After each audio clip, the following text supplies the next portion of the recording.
السلام عليكم ورحمه الله وبركاته. معكم الونز ويلا بينا نبدا حلقه جديده. عايز اتكلم بس في حاجه. في الحلقه اللي فاتت عملت حلقه بتتكلم عن ان انت ازاي تدمر نادي. هات رئيس نادي واتكلمت فيها، مش عايز اتكلم كتير. ارجع لورا وشوف الفيديو وانت قول لي رايك.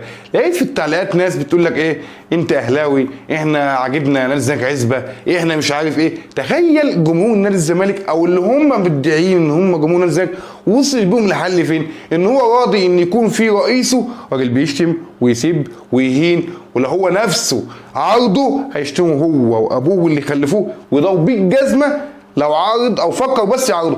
هو عمره هيعرضه. هو لازم يكون في ناس موجوده تحت الرئيس ده يهز راسه. ايوه ايناسيو اللي كان ماسك مدير فني لنادي الزمالك، الكوتش لما جه مسك ازازه الكوكولا او البيبسي وقال لك دي بيبسي، لو رئيس مجلس الاداره مش عايز اقول اسمه قال ده هي كوكولا، كلهم هيقولوا كوكولا وهي بيبسي. بص وادخل على اليوتيوب وشوف واتفرج وقول لي رايك. انا الفتره الجايه هجيب لك فيديوهات ليه هو بيشتم وبيسب وبيلعن كل الناس، حتى الناس اللي كانت المفروض دلوقتي شغاله في نادي الزمالك. اول خبر اتكلم فيه النهارده من النادي الاهلي، اوجوستي بوش مدرب الفريق الاول بكره السله بيفوز ببطوله الدوري الافريقي الBAL او البال ويتاهل الى كاس العالم في سنغافوره. اهو مدرب الاهلي ده كان في يوم من الايام مدرب نادي الزمالك وكان بيحصد كل البطولات مع نادي الزمالك، لدرجه ان هو في لجنه حسين لبيب لما قال له تمضي قال له همضي معاك لو انت مكمل، لو انت مش مكمل انا ماشي. قال له انا مش مكمل. فمش الراجل واحد مدرب فني كبير، راجل دماغه معجونه، فاز بكل البطولات، فاز مع الاهلي برضه بكل البطولات،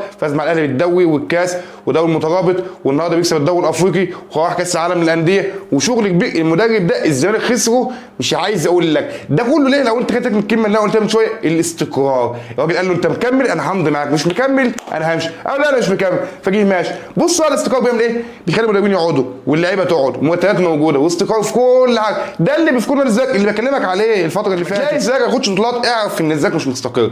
النهارده الزمالك مستقر في كل حاجه، ماديا واعلاميا وكل حاجه وفنيا لا طبعا. فتلاقي الزمالك في القاع. بمناسبه التخبط الاداري اللي عايز اكلمك فيه، الخبر الجاي ده يضحك اقسم بالله صريخ ضحك. هتقول لي بيقول لك مجلس اداره الزمالك بيتقدم بطلب اعاده مباراه السوبر. تقول لي انا السوبر؟ لك السوبر المصري اللي اتلعب في الامارات بين النادي الاهلي وبيراميدز، وبيطالب فيه اتحاد الكوره والاهلي، وبيخاصم فيه الاهلي واتحاد الكوره ولجنه الانضباط باين اعتقد ومحمود كهربا، كل الناس دي كلها تمام، وبيطالب باعاده المباراه. يا لهوي، ادي التخبط الاداري اللي بكلمك فيه. هو ده الزمالك مين بيديره ما تعرفش، مين رئيس النادي بتاعه برضه ما تعرفش، حتى لو هو اللي موجود برضه. شوف التخبط وصل بينا لفين. تخيل احنا وصلنا بالعتا اللي موجود في الزمالك لفين. بيطالب باعاده المباراه اللي هو اصلا، وانا من ضمن الناس اللي كنا بنطالب بالانسحاب بيه. هترجع بيها ليه؟ اذا كان انت مش عارف تكسب الداخليه، مش عارف تكسبها، كسب اسوان صفر بالعافيه، هتروح تكسب الاهلي تاني ازاي؟ عقل مين؟ بمنطق مين؟ في الخبر التالت اللي ممكن يرطب على قلبي شويه ويطبطب على قلوب الزملكاويه، ان النهارده انا قلت لك من فتره ان فرجاني ساسي نجم نادي الزمالك السابق نجم الدحيل جاي مصر عشان ليه حوالي $600,000 $650,000 عن نادي الزمالك، وراجل جاي يشوف هياخدهم امتى وهياخدهم ازاي، عشان الراجل مش عايز يرفع قضيه على نادي الزمالك. تمام لحد النقطه دي. المسؤولين في نادي الزمالك اللي هم المفترض يعني اللجنه الفنيه بتكلم في فرجاني ساسي عشان يرجع نادي الزمالك، ويمكن الفتره دي يكون في خبر مفرح ويرجع فرجاني ساسي تاني الزمالك. كل الاخبار بتقول لك ان فرجاني خلاص حصل شبه اتفاق بينه وبين مسؤولي نادي الزمالك على رجوع مره اخرى لنادي الزمالك، لان فرجاني حاليا ملوش نادي. تمام لحد النقطه دي. بس مين بقى بيفوض الناس ديت؟ انا قلت لك اللجنه الفنيه، بس هل اللجنه الفنيه معاها احقيه ان هي تتوقع مع لاعب؟ يعني هي هتوقع وتديله فلوس، والنادي اصلا مفيش فلوس منين؟ اذا كان هو انت معكش فلوس تديله فلوس الباقيه هيرجع؟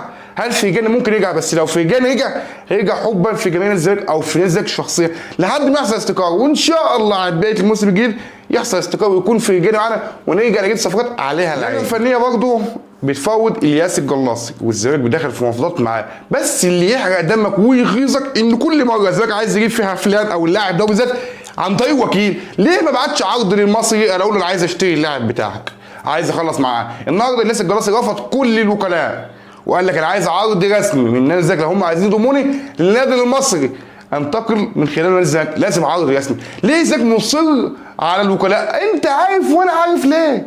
تمام مش عايز اقول اكتر من كده. فالياس الجلاصي رفض كل الوكلاء وقال لك خلاص عايزني قدم عقد رسمي، وده حاجه محدش يختلف عليها. المفرح كمان اللي جاي ده ان الزمالك ابلغ وكيل سامسون اكينيولا انه هيفسخ العقد بتاعه قبل المده القانونيه. تمام، يبقى خلاص وبنسبه فوق ال1000000% سامسون اكينيولا خلاص ماشي من الزمالك. وفي عرض رسمي تاني جاي لنداي من احد انديه الدرجه الثانيه، مش فاكر فين ده الصراحه، بس عايز اقول لك ان في عرض رسمي جاي فعلا للزمالك، وقال لك انه عايزين ياخدوا نداي، فالزمالك هيوافق على العقد ويمشي اخر. وهي اخر كلام اتكلم فيه رئيس مجلس الاداره المفروض ان هو منحل، قاعد يقول لك اللجنه الفنيه اللي هو جايبها برضه بقياده الكابتن ميدو ان هو ما عملوش حاجه ومحدش ليه كلمه، فاللجنه الفنيه عندها انزعاجات بسبب كلام رئيس النادي. تخيل هو اللي جايبهم وبيقول لك ما لهمش دعوه وما بيعملوش حاجه، وانت برضه عايز تقنعني ان الزمالك عنده استقرار.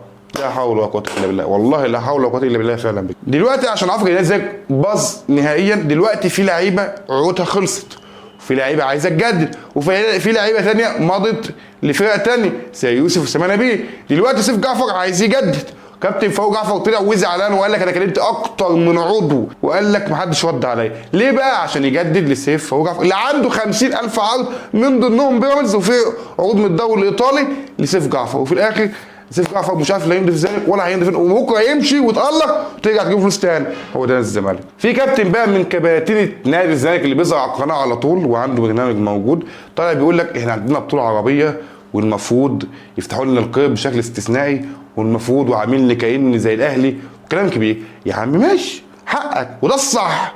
النهارده مدير التنفيذي اتحاد الكوره الكابتن وليد عطار طلع قال لك الزمالك لم يرسل اي ورقه بتقول انه عايز يفتح القيد بشكل استثنائي، وكل التصريح ده على لسان الكابتن شادي عيسى. تمام، وقال لك ان هو ما بعتش ولا ورقه يقول فيها انا عايز افتح القيد بشكل استثنائي. هنفتحوا لهم لوحدنا؟ طبعا لا. ده كله عشان يبعد. بص كل الناس دي اللي على قناه الزمالك بتتكلم كلام عشان تبعد المشكله الرئيسيه اللي هي ايه؟ ان الزمالك ما عندوش رئيس، والرئيس المعزول اللي بيتضايقوا كلمه معزول يا معزول برضه موجود في نادي الزمالك. فهي ديت الملخص اللي حصل النهارده او اللي هيحصل الفتره الجايه. في النهايه ده كان ملخص اخبار النهارده. لو اول مره تشوفني ما تنساش تعمل لايك وفولو وشير، واللي جاي ان شاء الله يكون خير. كان معاكم الأنس، اشوفكم حلقه جديده. سلام.